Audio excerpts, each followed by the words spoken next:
Hola gente hermosa, ¿cómo andan? Espero que muy bien y bienvenidos una vez más a mi canal. Para los que no me conocen, me llamo Mili y Buscando un Lector es un espacio para hablar de cine y literatura. Hoy puntualmente les quiero hablar sobre un concepto que siempre me interesó muchísimo y que hace unas semanas o hace unos días se debatió mucho en internet por una entrevista que dio la Rosalía con Mariana Enríquez, que la criticaron mucho en las redes sociales. Y ese tema es, ¿se puede separar a la obra del artista? Por ejemplo, cuando hay autores muy polémicos, ya sean artistas plásticos, escritores, cineastas, actrices, incluso, no sé, deportistas, y cuando son polémicos o incluso ya llega un momento de la ilegalidad, por ejemplo, se tiene que cancelar o incluso censurar la obra del artista. Entonces como que caería en la volteada la obra, que no tiene nada que ver, porque no consideramos al artista moral o éticamente correcto o que responden a nuestros valores éticos y morales, ¿no? Entonces ese es un tema que a mí me interesa mucho y me gustaría desglosarlo, porque la idea de autor polémico más obra de arte igual cancelación a mí no me cierra. Entonces yo quiero hablar de este tema en relación a un ensayo que está buenísimo del autor Roland Barthes, que él escribió un ensayo que se llama La muerte del artista, y que si bien en este libro en particular no es que el tema fundamental es esto de separar la obra del artista en el sentido de que porque no nos parece la vida o el accionar del artista, que no se debería censurar la obra, va por otro lado, pero sí se puede usar para poder analizar esta cuestión. Así que acompáñenme en esta. Perdona, clic. Bueno, todo surgió hace unos días porque por Spotify, me parece, Rosalía hizo una entrevista con Mariana Enríquez. Bueno, Mariana Enríquez, escritora, multipremiada, referente del género de terror y de la literatura, no solo argentina, sino también mundial, ¿no? Y además es periodista, y le hizo una entrevista a Rosalía, cantante súper premiada. Vayan a escuchar su último disco Lux, que es lo más. Y bueno, como que se tocaron varios temas en esa conversación, como que de alguna forma Mariana la entrevistaba, pero era como una entrevista mutua, ¿no? Como si fuera una conversación amena, ¿no? Entonces en un momento se tocó un tema que Mariana Enríquez lo ha desarrollado bastante, que es esto de si podés disfrutar de una obra de arte cuando no te parece bien o no la vida que ha llevado ese artista, si es condenable moralmente, que Mariana Enríquez decía que ella lo ha dicho en varias ocasiones, que ella puede tranquilamente disfrutar de esa obra de arte, aunque y aún así condenar al artista. Dice que no se tiene que culpar a la obra de arte por la vida o el accionar de la persona que lo creó. Y Rosalía dijo que ella también, que ella le pasaba lo mismo, y puso por ejemplo el ejemplo de Picasso, que pintor español, referente del cubismo, creador de una de las obras más apasionantes que yo he visto en mi vida, que es el Guernica, que se encuentra en el Museo Reina Sofía en Madrid, que es impresionante ese cuadro. Entonces ella decía que como que sí, Picasso tal vez si ella lo hubiese conocido no le hubiese caído bien como persona, pero que tranquilamente puede disfrutar de su obra, ¿no? Y salieron no saben las cosas que decían en las redes a Rosalía, como diciendo que estaba mal, que no podía, o sea, ya el hecho de decir no podés hacer esto, me suena a tiranía, esas cosas que ella no puede hacer, no puede disfrutar de una obra de arte tranquilamente porque tal. Bueno, porque claro, Picasso, el tema es que Picasso no solo fue una persona polémica, sino que fue un maltratador y abu de mujeres. Tremendo. Entonces, claro, después Rosalía salió a pedir perdón, haciendo un video diciendo que igual le recreo, su arrepentimiento no son como esos artistas que, bueno, salen a pedir perdón para zafar del escarnio público y no perder tantos seguidores o tantos fans, bla, bla, bla. Como que ella realmente dijo, como que en el video decía, yo pensaba que Picasso directamente era una persona detestable en el sentido de que tenía mal carácter o qué tal, pero no sabía todo lo otro, ¿no?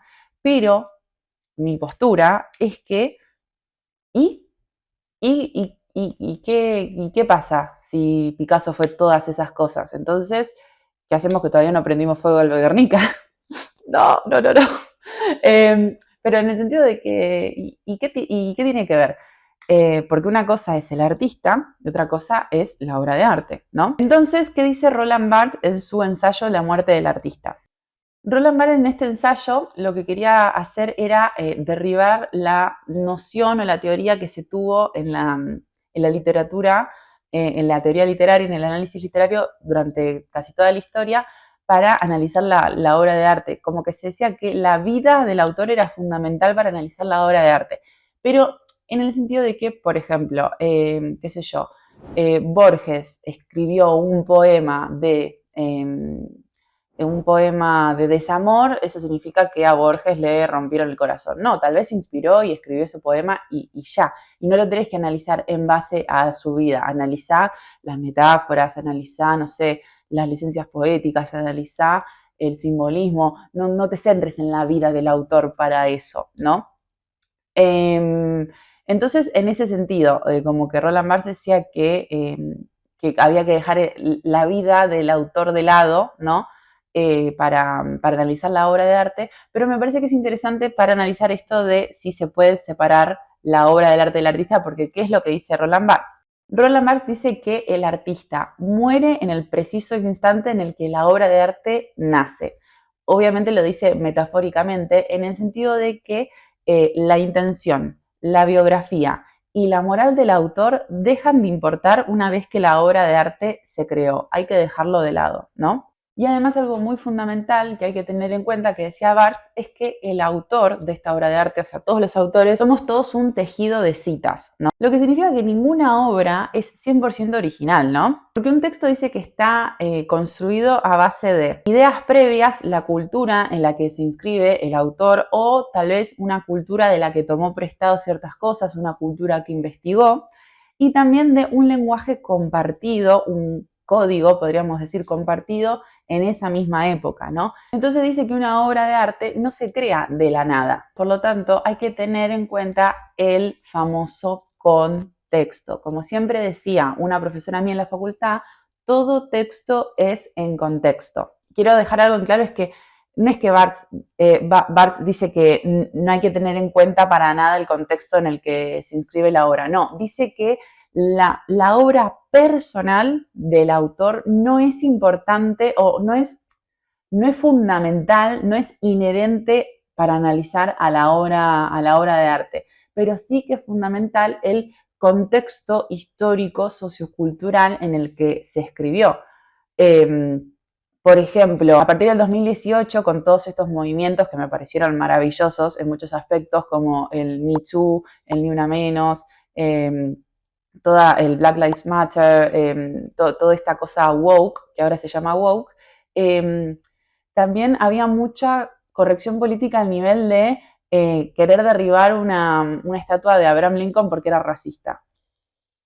Y bueno, es muy probable que si fuera racista un tipo que nació en esa época, estamos hablando del 1800, pero bueno, por lo menos fue como una de las personas más importantes para abolir la esclavitud. O sea, como que no hay que tener en cuenta dónde estaba el código en el que se movía el autor y luego para escribir o crear esa obra de arte. Y otro de los puntos muy importantes que plantea Roland Barthes es que es el lector el que crea significado en la obra de arte. Por eso Humberto Eco decía que existen tantas lecturas como lectores haya, porque cada lector desde su punto de vista, desde su contexto, desde su profesión, desde su propia lectura que tiene que ver con perspectiva, etcétera, puede tener una lectura y una interpretación distinta. Entonces no hay una sola interpretación de una obra de arte.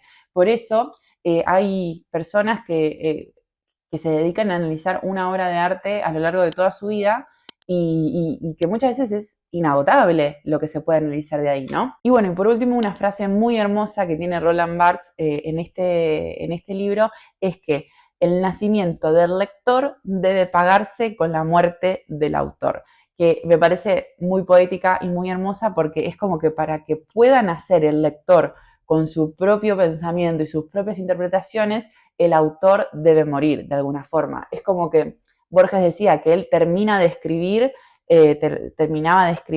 su obra cuando ya la tenía que publicar. Y una vez que la publicaba, esa obra dejaba de ser suya. Porque seguro muchas cosas que interpretan los críticos de la obra de Borges, por decir de alguna forma, él nunca se le ocurrió.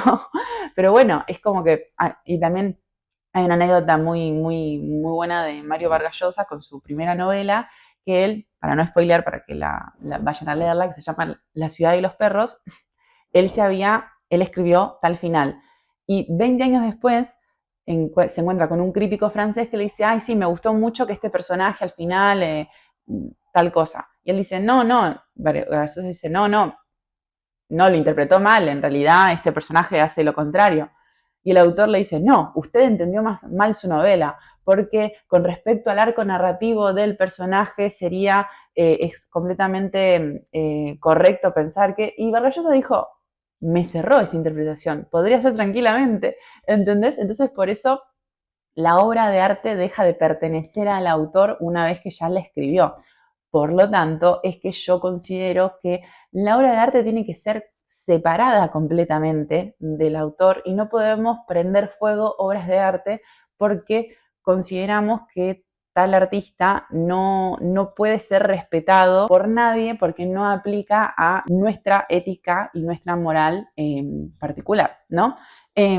Porque, por ejemplo, yo estaba pensando en autores que me gustan mucho. Virginia Woolf, que estoy leyendo su biografía, me doy cuenta que, bueno, que ella era una mujer primero súper clasista y también que tenía comentarios espantosos con respecto a las personas discapacitadas.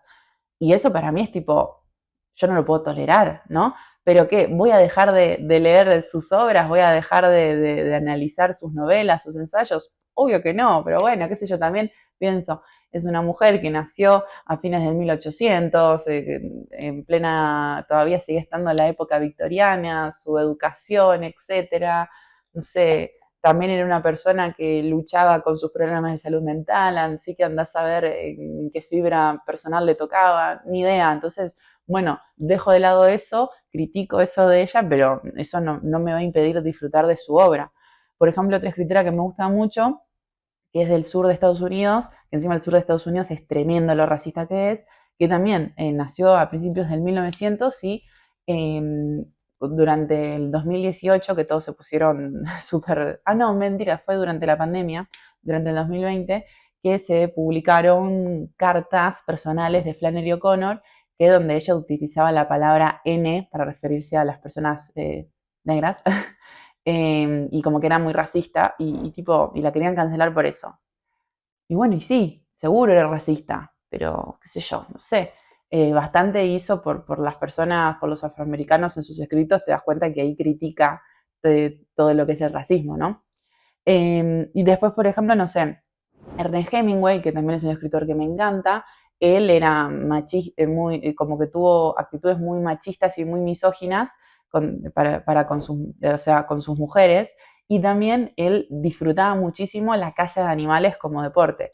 Y yo, o sea, me parece espantosa la caza de animales, pero ¿qué? ¿Me voy a hacer yo la moralmente superior? Si yo como carne, ¿es hipócrita? Depende, no sé, porque yo digo, bueno, yo solo como carne para vivir, pero esta persona está matando por diversión. Y un vegano me podría decir, no, pero no tenés que comer solo carne. Entonces entras como en un loop de tipo, bueno, quién es mejor moralmente, ¿no? Porque tal vez esa persona vegana que piensa que yo soy un monstruo por alimentarme de carne, pero que sí me parece mal que la otra persona mate animales por diversión, no sé, no le, no le parece mal que juzguen a un católico, que se rían de un católico por su religión. Y para mí eso está mal, ¿entendés? Entonces, ni idea, ¿dónde está ese límite, no? Después, por ejemplo, no sé, Borges. Borges, o sea, decía que no creía en la democracia, que no todos deberíamos votar, no era muy feminista, que digamos, y también avaló muchas dictaduras de América Latina. Y Borges es uno de los autores argentinos más leídos en el mundo. Pero bueno, qué sé yo, es como que no voy a prender fuego su poesía, que es la poesía más hermosa que se escribió en el siglo XX. No voy a dejar de leer sus cuentos. No, la verdad que no me importa lo que él pensaba. En todo caso, no lo idolatraré a él, no me gustará a él, ¿no? Para ir cerrando, yo quiero terminar de decir mi postura, ¿no? Mi postura es que yo creo que cada uno tiene que decidir hasta dónde le da el estómago para ciertas cosas y que no puede imponerle al otro hasta dónde le tiene que dar el estómago. En todo caso, no compartirás ese pensamiento y ya, ¿no? Por ejemplo, mi límite, hay ciertos directores, por ejemplo Woody Allen y Roman Polanski, que se conoce, que fueron y bueno, y escaparon de la justicia, ¿no? Y siguen haciendo películas. No me dan ganas de ir a pagar una entrada para que ellos ganen dinero. Es más, no vi sus últimas películas, ni tampoco me interesa a mí, pero no voy a juzgar a alguien si las quiere ir a ver, porque yo al mismo tiempo es tipo, el pianista de Polanski me parece una maravilla, no sé, Annie Hall o Match Point o Vicky Cristina Barcelona de Woody Allen me parecen películas geniales. No voy a decir, no, sáquenlas del catálogo de todos y ya no se puede ver. No, eso me parece demagogia, o sea, no me parece. Pero, por ejemplo, mi límite es, por ejemplo, yo nunca voy a ver El último tango de París de Bertolucci, porque en esa película se cometió un en tiempo real hacia una mujer con toda una sala llena de técnicos y que estaban filmando la escena, sin que ella supiera que lo iban a hacer. Ese es mi límite. Pienso en Bertolucci y me dan ganas de vomitar. Pienso en Marlon Brando y me dan ganas de vomitar.